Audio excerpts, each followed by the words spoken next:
Hello વિદ્યાર્થી મિત્રો, પૂજા વિદ્યાલય online શિક્ષણમાં આપનું સ્વાગત છે. આજે આપણે ધોરણ 10 સામાજિક વિજ્ઞાન ચેપ્ટર 19 માનવ વિકાસ પાઠ જવા તરફ જઈ રહ્યા છીએ. તો અહીંયા આપણે માનવ વિકાસની વાત કરવાની છે. વિકાસ શબ્દ આપણે બહુ સાંભળીએ છીએ.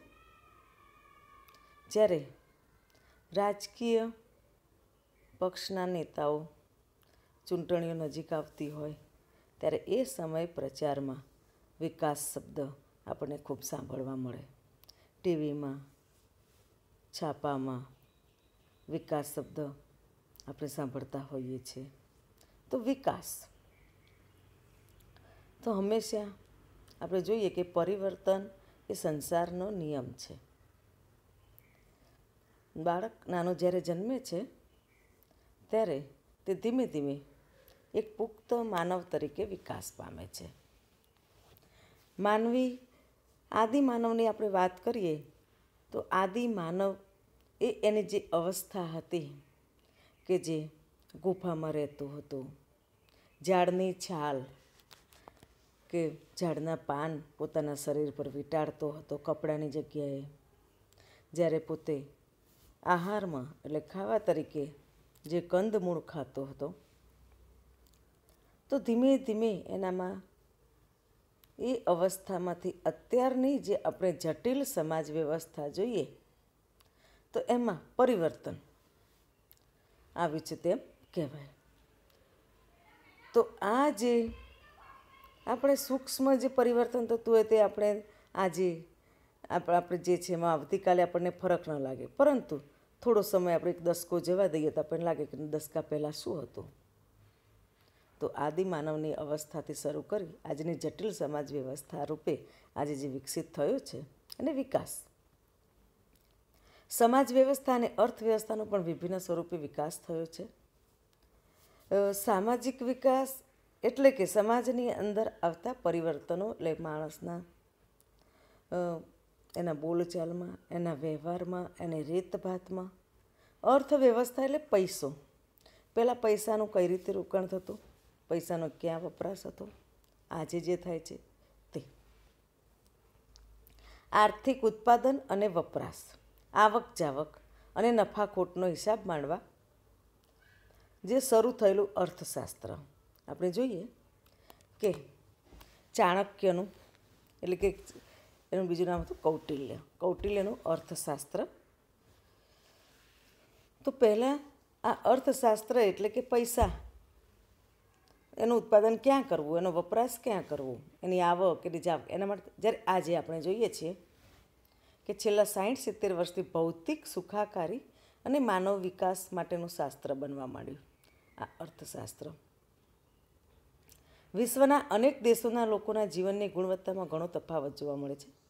આપણે જોઈએ કે દરેક દેશની અંદર પૈસાનો ઉપયોગ ક્યાં, કેવી રીતે દરેક જીવનને, દરેક દેશની લાઈફસ્ટાઈલ પણ આપણને અલગ જોવા મળશે. દરેક દેશોની જીવન જીવવાની રીત પણ આપણને, એટલે કે જીવનની ગુણવત્તામાં ઘણો તફાવત જોવા મળે છે. ઘણીવાર બે દેશો જ નહીં પણ તો એક દેશના બે વિસ્તારો વચ્ચે પણ, દાખલા તરીકે ગામડાનું જીવન જોઈએ આપણે કે શહેરનું જીવન જોઈએ તો પણ તફાવત જોવા મળે છે. હવે કે જીવનની ગુણવત્તા સુધારવા સૌથી પહેલાં તો પાયાની જરૂરિયાતો, અન્ન, વસ્ત્ર અને આવાસ, એટલે કે રોટી, કપડાં અને મકાન. તો આ મૂળભૂત જરૂરિયાતો દરેકને સંતોષાવી જરૂરી છે જો માનવનો વિકાસ આપણે કરવો હોય તો. ત્યારબાદ બીજા 3, શિક્ષણ, સ્વાસ્થ્ય અને મનોરંજન. તો આવી જરૂરિયાત ઊભી થાય છે, બીજી 3 જરૂરિયાતો. તો સૌથી પહેલાં અન્ન, વસ્ત્ર અને આવાસ, આ 3 પાયાની જરૂરિયાત છે. દરેક વ્યક્તિને આ 3 જરૂરિયાત સંતોષાવી જોઈએ. ત્યારબાદ શિક્ષણ, સ્વાસ્થ્ય અને મનોરંજન. તો આ જરૂરિયાતો સંતોષાય, કેવી રીતે સંતોષાય છે એના ઉપર માનવ વિકાસનો આધાર રહેલો છે. તો આપણે અહીંયા ભારતમાં માનવ વિકાસ આંક, એની ભારતની સ્થિતિ શું છે માનવ વિકાસ આંકમાં, માનવ વિકાસ એટલે શું એના વિશે આપણે અહીંયા જોવાનું છે. તો માનવ વિકાસનો અર્થ.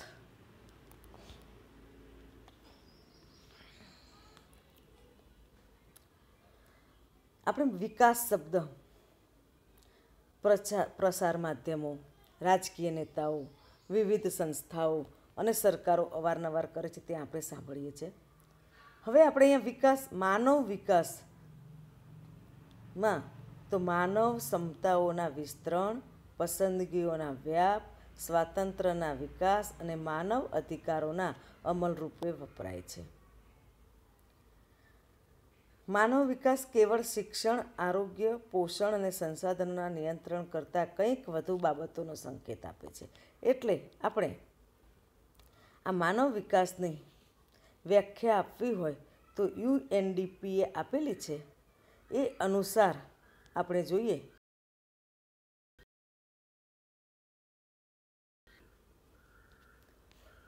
તો તે છે માનવ વિકાસ એ માનવીની આકાંક્ષાઓ અને જરૂરી હોય તેવી જીવન નિર્વાહની સુવિધાઓ વિસ્તારવાની પ્રક્રિયા. એટલે માનવીની જે આકાંક્ષાઓ એટલે ઈચ્છાઓ, એની ઈચ્છા શું છે તે સંતોષાય અને એને જીવન નિર્વાહ માટે જરૂરી હોય એવી સુવિધાઓ એ વિસ્તરે. દાખલા તરીકે આપણે જીવન સુધારવાની જે સુવિધા આપણને શિક્ષણ તો લઈએ છીએ. કેટલીક વાર આપણી પાસે સગવડ ન હોય ત્યારે આપણે ઓછી ફીજ હોય અથવા તો ગવર્મેન્ટ સ્કૂલમાં અભ્યાસ કરીએ, પરંતુ કેટલીક વાર સુવિધાઓ વધે ત્યારે આપણે ઉચ્ચ શિક્ષણ માટે પૈસા વાપરી શકીએ. તો આ રીતે જીવન નિર્વાહની સુવિધાઓ વિસ્તારવાની પ્રક્રિયા અને માનવીની આકાંક્ષાઓ એટલે માનવ વિકાસ. કે માનવી જે ઈચ્છે છે તેવું. તો માનવ વિકાસ એ વિકાસની દિશામાં માનવ કેન્દ્રિત અભિગમ છે.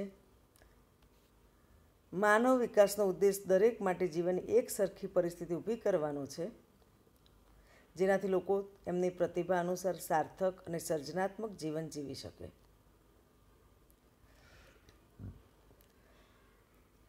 શરૂઆતમાં માત્ર આર્થિક વિકાસને જ માનવ વિકાસ તરીકે માપવામાં આવતો હતો.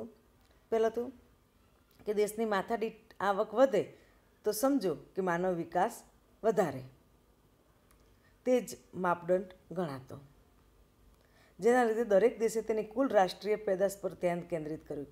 એટલે કે રાષ્ટ્રીય પેદાશ વધારવી અને દેશનો રાષ્ટ્રીય વિકાસ અને માથાદીઠ આવક વધારવી. તો રાષ્ટ્રીય આવક વધારવા તરફ કેન્દ્રિત કર્યું. આમ છતાં આર્થિક વિકાસ વધવા છતાં પણ લોકોના જીવન ધોરણમાં ખાસ કોઈ પરિવર્તન ન આવ્યું. માથાદીઠ આવક વધવા છતાં લોકોના જીવન ધોરણ સુખાકારી પર વ્યાપક અસર ના થઈ. તેથી માત્ર આર્થિક વિકાસથી જ માનવ વિકાસ થઈ શકે નહીં. માત્ર આવક નહીં, પરંતુ આવકનો ઉપયોગ સી રીતે કરવો તેના ઉપર માનવ વિકાસ આધાર રાખે છે. એટલે ફક્ત દેશની રાષ્ટ્રીય આવક વધે તો દેશની સુખાકારી વધી તેવું ન કહી શકાય, દેશના લોકોનું જીવન ધોરણ સુધર્યું તે ન કહી શકાય, પરંતુ એ આવકનો ઉપયોગ કઈ રીતે થાય છે તેના ઉપર આધાર રાખે છે. તો માનવ વિકાસના 4 આવશ્યક સ્તંભો છે: સમાનતા, સ્થિરતા, ઉત્પાદકતા અને સશક્તિકરણ. વિદ્યાર્થી મિત્રો, આ 4 આવશ્યક સ્તંભો એટલે સમાનતા એટલે દરેક વ્યક્તિને સમાન હક મળે, સમાન દરેક વસ્તુ વહેંચાય. સ્થિરતા, દેશનો વિકાસ સ્થિર હોવો જોઈએ, થોડા સમય માટેનો નહીં. ઉત્પાદકતા પણ હોવી જોઈએ અને દેશના લોકોનું સ્વાસ્થ્ય સારું હોવું જોઈએ.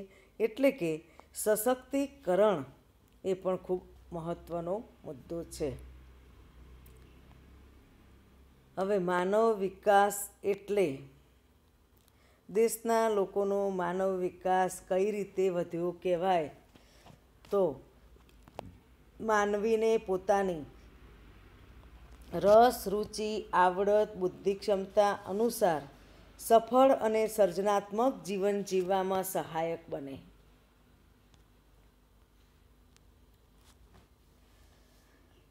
વ્યક્તિને કઈ વસ્તુમાં રસ છે એને એ પ્રમાણે, રસ રુચિ પ્રમાણે, એની આવડત પ્રમાણે એનું સર્જનાત્મક જે જીવન જીવવામાં સહાયક બને, કોઈ પણ વસ્તુ એની પાસે છે તો તે વિકાસ કહેવાય. માનવ ક્ષમતાઓનું નિર્માણ થાય, સમાનતા પ્રાપ્ત થાય અને વિવિધ ક્ષેત્રોમાં પસંદગીઓનો વ્યાપ વધે. પસંદગીઓનો વ્યાપ વધવો એટલે એની ક્ષમતા શું છે, ક્ષમતાઓ પ્રમાણે એક તોમાં ક્ષમતાઓનું નિર્માણ થાય અને દરેકને સમાનતા મળે. કોઈ પણ ક્ષેત્રમાં વ્યક્તિને ક્યાં જવું છે તો એનો પસંદગીનો વ્યાપ પણ વધે. દાખલા તરીકે એન્જિનિયરિંગમાં ભણતો વિદ્યાર્થી હોય તો એને એન્જિનિયરિંગમાં એને કઈ લાઈન એને લેવી છે, એને કયું ક્ષેત્ર પસંદ છે, એને મિકેનિકલ, સિવિલ, કોમ્પ્યુટર, તો તે રીતે પસંદગીનો વ્યાપ વધે. માનવી તંદુરસ્ત, આરોગ્યમય, સ્વસ્થ અને દીર્ઘાયુ જીવન જીવે આ ખૂબ અગત્યનું છે. એના માટે કહેવત છે કે પહેલું સુખ તે જાતે ન રહ્યા. જો વ્યક્તિ જાતે પોતે સ્વસ્થ હશે તો તે પોતે પોતાનું જે કાર્ય સારી રીતે કરી શકશે અને પોતાની જે સુવિધાઓ છે તે ભોગવી શકશે. માહિતી અને શિક્ષણ દ્વારા જ્ઞાન પ્રાપ્ત કરે, આર્થિક ઉપાર્જનની તકો પ્રાપ્ત થાય, ઊંચા જીવન ધોરણ માટે કુદરતી સંસાધનો સમાન રીતે ઉપલબ્ધ બને, ગુણવત્તાસભર જીવનશૈલી પ્રાપ્ત થાય, ગંદકીનો યોગ્ય નિકાલ થાય અને સ્વાસ્થ્ય સંબંધી પરિસ્થિતિ સુધરે, વ્યક્તિગત અને સામાજિક સુરક્ષા પ્રાપ્ત થાય અને માનવ અધિકારોનો ઉપયોગ કરે. તો વ્યક્તિને આવી તમામ તકોનું સર્જન અને વિસ્તરણ સાથે માનવ વિકાસને સંબંધ છે. માત્ર આર્થિક બાબત જ નહીં પરંતુ માનવ જીવનની સુખ, શાંતિ, આર્થિક, સામાજિક, રાજકીય અને સાંસ્કૃતિક પાસાનો સમાવેશ થાય છે. વિકાસશીલ દેશોમાં નવીન સુધારા પ્રત્યે ઉદાસીનતા કે સુગ, નીચી આકાંક્ષા, નિરક્ષરતા, સાહસ વૃત્તિનો અભાવ, વહેમ, અંધશ્રદ્ધા, જૂનવાણી માનસ, જૂની પુરાણી રૂઢિઓ રિવાજો ઉપરાંત ભૌતિક અને કુદરતી સંસાધનોના અપૂરતા ઉપયોગ વગેરેને લીધે આર્થિક વિકાસ અને અંતે સામાજિક વિકાસ સાધી શકાયો નથી. તો આ વિકાસશીલ દેશોની વાત છે. ભારત તેથી આ વિકાસશીલ દેશોનો માનવ વિકાસ આંક એટલા માટે નીચો આવે છે કે તે હંમેશા નવા સુધારા પ્રત્યે ઉદાસીન હોય છે કે ના આ વસ્તુ ન કરી શકાય, કે આ વસ્તુ મારાથી ન કરાય. એને સુગ, નીચી આકાંક્ષાઓ કે ચાલશે, અમારે આટલામાં બસ છે. દેશમાં નિરક્ષરતા પણ છે, સાહસ ન કરી શકે, સાહસ કરીશું ને પડીશું તો, સાહસ વૃત્તિનો અભાવ અને ભારત દેશમાં વહેમ, અંધશ્રદ્ધા, જૂનવાણી માણસ, જૂની પુરાણી રૂઢિઓ પણ છે, રિવાજો. આના કારણે આપણે આર્થિક વિકાસને અંતે સામાજિક વિકાસ સાધી શકાયો નથી. હવે વિદ્યાર્થી મિત્રો, આપણે માનવ વિકાસ આંક એટલે કે HDI હ્યુમન ડેવલપમેન્ટ ઇન્ડેક્સ વિશે આપણે વાત કરીશું. તો સૌ પ્રથમ જોઈએ કે નોબેલ પારિતોષિક વિજેતા એટલે કે જેને નોબેલ પારિતોષિક પુરસ્કાર મળેલો છે એવા ભારતીય મૂળના અર્થશાસ્ત્રી અમર્ત્ય સેન. તો આ અમર્ત્ય સેન આપણા મૂળ ભારતીય હતા, એક અર્થશાસ્ત્રી છે. એમણે માનવ વિકાસ આંકની વિભાવના કરી. તે અન્વયે પ્રથમ 1990માં UNDP એટલે કે યુનાઇટેડ નેશન્સ ડેવલપમેન્ટ પ્રોગ્રામ સંયુક્ત રાષ્ટ્ર વિકાસ કાર્યક્રમ દ્વારા દર વર્ષે માનવ વિકાસ અહેવાલ પ્રસિદ્ધ કરવામાં આવે છે. તો એની શરૂઆત 1990માં થઈ, જેની વિભાવના મૂળ ભારતીય અર્થશાસ્ત્રી અમર્ત્ય સેને કરેલી અને આ યુએનડીપી એટલે કે બીજા વિશ્વયુદ્ધ બાદ વિશ્વની શાંતિ માટે સ્થપાયેલું યુનાઇટેડ નેશન્સ એટલે કે સંયુક્ત રાષ્ટ્રો અને એના દ્વારા ડેવલપમેન્ટ પ્રોગ્રામ દ્વારા દર વર્ષે આ માનવ વિકાસ અહેવાલ પ્રસિદ્ધ કરવામાં આવે છે, જેમાં જુદા જુદા દેશોના વિકાસના વિભિન્ન નિર્દેશકોના આધારે એક વૈશ્વિક વિશ્લેષણ રજૂ કરવામાં આવે છે. તો આ યુએનડીપી દ્વારા પ્રકાશિત થયેલ માનવ વિકાસ અહેવાલમાં માનવ વિકાસ આંક HDIનો ખ્યાલ પ્રસ્તુત થયો અને અહેવાલને કહેવાય HDR એટલે કે હ્યુમન ડેવલપમેન્ટ રિપોર્ટ. માનવ વિકાસ આંકમાં 3 નિર્દેશકોનો સંયુક્ત રીતે ઉપયોગ કરવામાં આવ્યો છે. 1990થી લઈ 2009 સુધી સરેરાશ આયુષ, શિક્ષણ સંપાદન અને જીવન ધોરણ આ ત્રણેય નિર્દેશકોના સંયુક્ત આંકના આધારે કોઈ એક દેશનો માનવ વિકાસ આંકનો ક્રમ નિર્ધારિત કરવામાં આવતો. 2009 સુધી આ ત્રણ નિર્દેશોનો ઉપયોગ કરી અને એની ગણતરી કરી અને તેમાંથી HDI એટલે કે માનવ વિકાસ આંકની ગણતરી કરવામાં આવતી. 2010થી ભારત અને 188 દેશ યુએનડીપી દ્વારા તેની ગણતરી કરવામાં આવે છે. અહીંયા યુએનડીપી એટલે કે યુનાઇટેડ નેશન્સ ડેવલપમેન્ટ લોગોનો અહીંયા લોગો આપેલો છે. વિદ્યાર્થી મિત્રો, આ લોગો આપણે જોઈ શકીએ છીએ કે આ લોગો છે યુનાઇટેડ નેશન્સનો, અને એ મુજબ જે વિશ્વના 188 દેશના માનવ વિકાસ આંકની ગણતરી કરે છે, દર વર્ષે તે પ્રસિદ્ધ કરે છે રિપોર્ટ.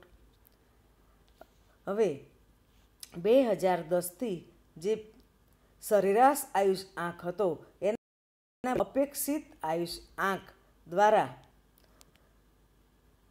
તેની માનવ વિકાસ આંકમાં અપેક્ષિત આયુષ આંક ગણવામાં આવે છે.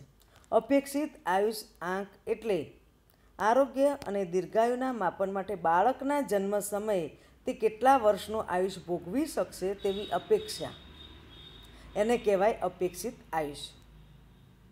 તો ભારતમાં મહત્તમ 83.6 વર્ષ અને ન્યૂનતમ 20 વર્ષ નિર્ધારિત કરવામાં આવેલું.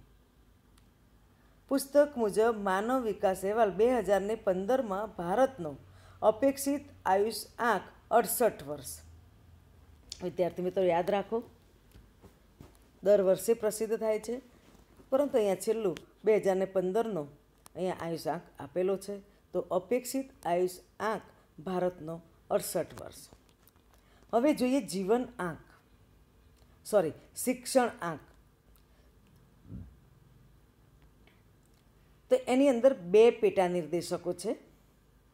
એક છે શાળાકીય સરેરાશ વર્ષો, એટલે કે વ્યક્તિ 25 વર્ષની પુખ્ત વ્યક્તિ થાય ત્યારે ત્યાં સુધીમાં એને શાળામાં કેટલા વર્ષો વિતાવ્યા.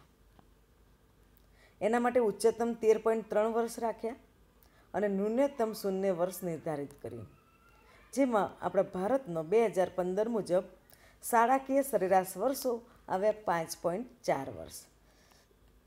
આ સરેરાશ છે. બીજો પેટા નિર્દેશક છે અપેક્ષિત શાળાકીય વર્ષો, એટલે કે બાળક 5 વર્ષનું થાય ત્યારે બાળક પોતાના જીવનના કેટલા વર્ષો શાળામાં વિતાવશે તે.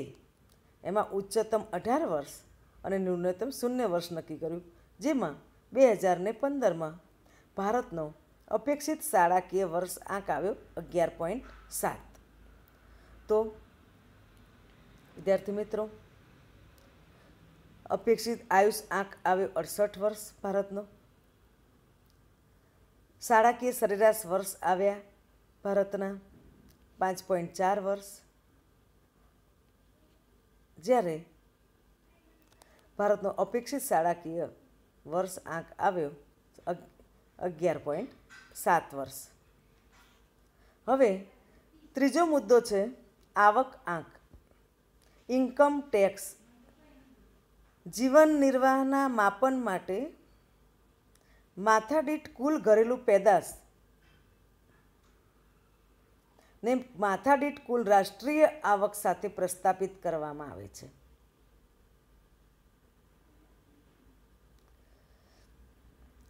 માનવ વિકાસ અહેવાલ 2015માં ભારતની માથાદીઠ કુલ આવક $5,497 હતી. હવે દરેક દેશની માથાદીઠ આવકની ગણતરી માટે અમેરિકાના ચલણ મૂલ્યમાં એની ગણતરી કરવામાં આવે છે. માથાદીઠ આવકની ગણતરી અમેરિકન ચલણ મૂલ્યમાં કરવામાં આવે છે.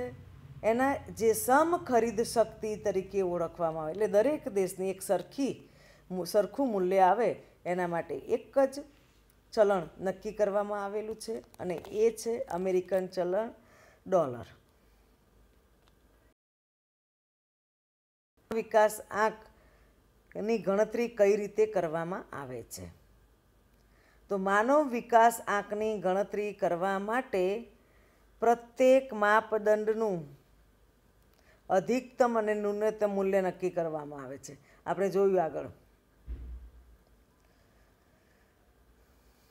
શાળાકીય વર્ષો, સરેરાશ વર્ષો, અપેક્ષિત વર્ષો, અપેક્ષિત આયુષ્ય આંક આપણે જોયું. તો મહત્તમ અને ન્યૂનતમ મૂલ્ય નક્કી કરવામાં આવે છે. પ્રત્યેક આંકની સૂત્ર મુજબ ગણતરી કરવામાં આવે છે. એના આધારે આપણે માનવ વિકાસ આંક મળે જેનું મૂલ્ય 0 થી 1ની વચ્ચે હોય છે. કોઈપણ દેશ માટે માનવ વિકાસ આંક વધુ ને વધુ 1 હોઈ શકે અને ઓછામાં ઓછો 0 હોઈ શકે. તો એના આધારે કોઈપણ દેશના વિકાસની ગતિ કઈ દિશામાં છે, અન્ય દેશોની તુલનામાં કેટલા આગળ પાછળ છે તે જાણી શકાય છે. વિદ્યાર્થી મિત્રો, ખ્યાલ આવ્યો? એની ગણતરી મહત્તમ અને ન્યૂનતમ મૂલ્ય નક્કી કરવામાં આવે જે 0 થી 1ની વચ્ચે હોય. કયા દેશની વિકાસની ગતિ કઈ દિશામાં છે તે નિર્દેશકો ઉપરથી, અને કયો દેશ કોની તુલનામાં કોની આગળ છે કે કોની પાછળ છે તે જાણી શકાય છે. હવે માનવ વિકાસ અહેવાલ જે 1990થી દર વર્ષે યુએનડીપી દ્વારા બહાર પડે છે. Human development report HDR. માનવ વિકાસ અહેવાલ 2015માં સમાવેશ કરેલ 188 દેશોને તેના માનવ વિકાસ આંક એટલે કે હ્યુમન ડેવલપમેન્ટ ઇન્ડેક્સ HDI મૂલ્યના આધારે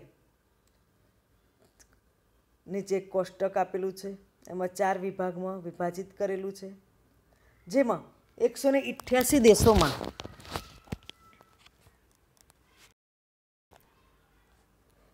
જેનો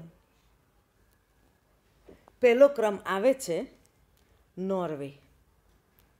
નોર્વેનું માનવ વિકાસ આંક છે 0.944. 188 દેશોમાં પ્રથમ ક્રમે આવે છે વિશ્વના દેશોમાં નોર્વે. જુઓ, 1ની વચ્ચે છે 0.944. બીજા ક્રમે ઓસ્ટ્રેલિયા 0.935 એનો માનવ વિકાસ આંક છે HDI. ત્રીજા ક્રમે આવે છે સ્વિટ્ઝરલેન્ડ 0.930.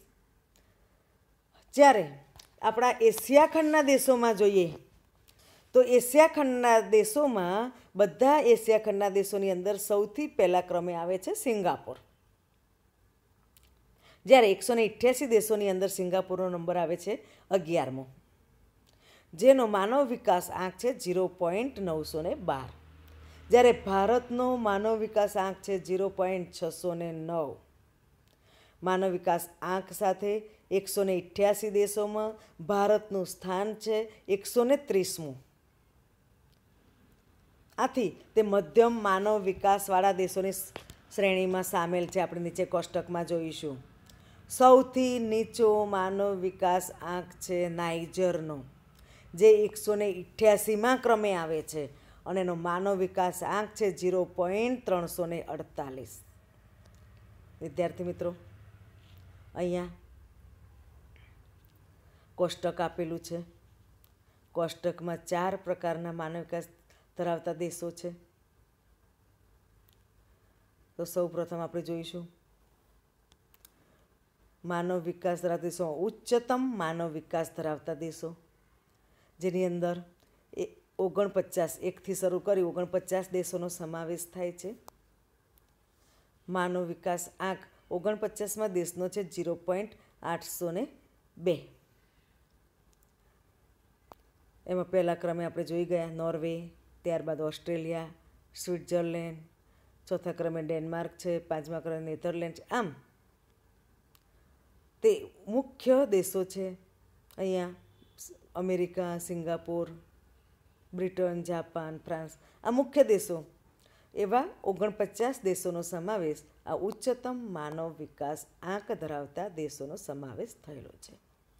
ત્યારબાદ ઉચ્ચ માનવ વિકાસ ધરાવતા દેશો, જે 50થી શરૂ કરી 105 દેશો છે, એમાં જેનો માનવ વિકાસ આંક 0.700થી શરૂ કરી 0.798 સુધી માનવ વિકાસ આંક છે. જેમાં Russia, Malaysia, Iran, Sri Lanka, Mexico, Brazil, ચીન, થાઈલેન્ડ, જમૈકા જેવા દેશોનો સમાવેશ થાય છે. આપણા ભારતનો સમાવેશ છે. મધ્યમ માનવ વિકાસ ધરાવતા દેશો, જે 106થી શરૂ કરી 143 છે. ભારતનો 130મો ક્રમ છે, એટલે એમાં આવી જાય છે. જેનો માનવ વિકાસ આંક 0.555થી 0.698 સુધી, ભારતનો છે 0.609, એટલે એમાં આવે છે. તો ઇન્ડોનેશિયા, ફિલિપાઇન્સ, દક્ષિણ આફ્રિકા, ઈરાક, ભારત જે મધ્યમ માનવ વિકાસ આંક ધરાવતા દેશોમાં સ્થાન ધરાવે છે. જ્યારે નિમ્ન માનવ વિકાસ આંક જે 144થી શરૂ કરી 188 સુધી, જે 0.550થી નીચે જેનો માનવ વિકાસ આંક છે, એવા દેશો, જેમાં Kenya, Pakistan, Nigeria, Zimbabwe, Niger સૌથી છેલ્લો ક્રમ છે એનો 188મો. 2015ની ગણતરી મુજબ છે. વિદ્યાર્થી મિત્રો, તો આ રીતે ભારત 188 દેશો, કયા દેશનો માનવ વિકાસ આંક કેટલો છે તે કોષ્ટકમાં 3 નિર્દેશકો દ્વારા ગણવામાં આવે છે. અપેક્ષિત આયુષ્યાંક, આવક આંક અને શાળાકીય વર્ષો, એટલે કે શિક્ષણ આંક. તો 1990માં 0.428 ભારતનો માનવ વિકાસ આંક હતો. 2000માં 0.496 હતો. 2010માં 0.586, જ્યારે 2014માં 0.604, જ્યારે 2015માં 0.609 થયો. આમ આપણે આના ભારતનો માનવ વિકાસ આંકમાં ક્રમશઃ સુધારો થતો જોવા મળે છે. હવે અહીંયા જે દેશો આપેલા છે માનવ વિકાસ આંકના, તો અહીંયા આપણે ભારત અને ભારતના પડોશી દેશોનો અહીંયા માનવ વિકાસ આંક આપેલો છે. તો આપણું ભારત અહીંયા આપણે જોઈશું કે સૌથી પહેલાં ક્રમ છે, ત્યારબાદ કે કયા ક્રમે 188ના દેશોમાં આવે છે તે છે, ત્યારબાદ દેશનું નામ છે, અને ત્યારબાદ માનવ વિકાસ આંક છે. તો ભારતની પહેલાં 3 દેશો છે, શ્રીલંકા, ચીન અને માલદીવ. શ્રીલંકા, ચીન અને માલદીવ. ત્યારબાદ ભારતનો ક્રમ છે આપણા પડોશી દેશોમાં ચોથો. એના બાદ ભૂતાન આવે છે, બાંગ્લાદેશ, નેપાળ, પાકિસ્તાન, મ્યાનમાર અને અફઘાનિસ્તાન. હવે એવો પ્રશ્ન પૂછાય કે ભારતની પહેલાં ભારતના પડોશી દેશોમાં કયા 3 દેશો છે? તો શ્રીલંકા, ચીન અને માલદીવ. એને ક્રમમાં ગોઠવો, અલગ અલગ ક્રમ આપેલા હોય, શ્રીલંકા, ચીન, માલદીવને ભારત 4 આપેલા, એને ક્રમમાં ગોઠવો એવું લખ્યું હોય તો પહેલાં શ્રીલંકા આવવું જોઈએ, જે માનવ વિકાસ આંકમાં 73મા ક્રમે છે, ચીન 90મા ક્રમે, માલદીવ 104, જ્યારે ભારત 130મા ક્રમે છે. ભારત કરતાં ઓછો માનવ વિકાસ આંક ધરાવતા હોય એવા એના પડોશી દેશો લખો તો આપણે લખવું પડે કે ભૂતાન, બાંગ્લાદેશ, નેપાળ, પાકિસ્તાન, મ્યાનમાર ને અફઘાનિસ્તાન. એને ક્રમમાં ગોઠવવાના લખ્યા હોય તો પણ આપણને ખબર હોવી જોઈએ કે પહેલાં ભૂતાન આવે, ત્યારબાદ બાંગ્લાદેશ અને ત્યારબાદ નેપાળ. વિદ્યાર્થી મિત્રો, આ એના પડોશી દેશો છે ભારતના. તો 2015માં ભારત અને એના પડોશી દેશોનું સ્થાન કયા નંબરે હતું એ આપેલું છે. હવે અહીંયા ઉચ્ચ માનવ વિકાસાંક ધરાવતા જે 5 દેશો છે એની તુલનામાં ભારત દેશ કેટલા નિર્દેશકોને પણ અહીંયા બતાવેલા છે. એ નિર્દેશકો પ્રમાણે અહીંયા હ્યુમન ડેવલપમેન્ટ ઇન્ડેક્સ રિપોર્ટ અહીં આપેલો છે. તેમાં જોવા કે દાખલા તરીકે અહીં આપણે જોઈએ તો નોર્વેનો માનવ વિકાસાંક છે અહીં આપેલો છે 0.944. એના જન્મ સમયે અપેક્ષિત આયુષ્ય હતું એમનું 81.6. એની સામે જુઓ ભારત દેશ તો એનો 0.609 છે. ભારતનો આયુષ આંક છે જન્મ સમયે અપેક્ષિત આયુષ તો 68 વર્ષ છે. નોર્વેના શાળાકીય વર્ષો 17.5 છે. ભારતના 11.7 છે. શાળાકીય વર્ષો નોર્વેના 12.6 છે જ્યારે ભારતના 5.4. નોર્વેની રાષ્ટ્રીય આવક 64,992 છે જ્યારે ભારતની ફક્ત 5,497 છે. વિદ્યાર્થી મિત્રો, ઉચ્ચ માનવ વિકાસ ધરાવતા આંક એમનો જન્મ સમયનો અપેક્ષિત આયુ દરેકનું અલગ અલગ. ભારત ઘણું બધું પાછળ છે. આ ઉપરથી આપણે કહી શકીએ કે ભારતને હજુ ઘણું બધું કરવાનું બાકી છે માનવ વિકાસ આંક માટે. તો આ નિર્દેશકોની સરખામણીમાં માનવ વિકાસ માટેના પડકારો.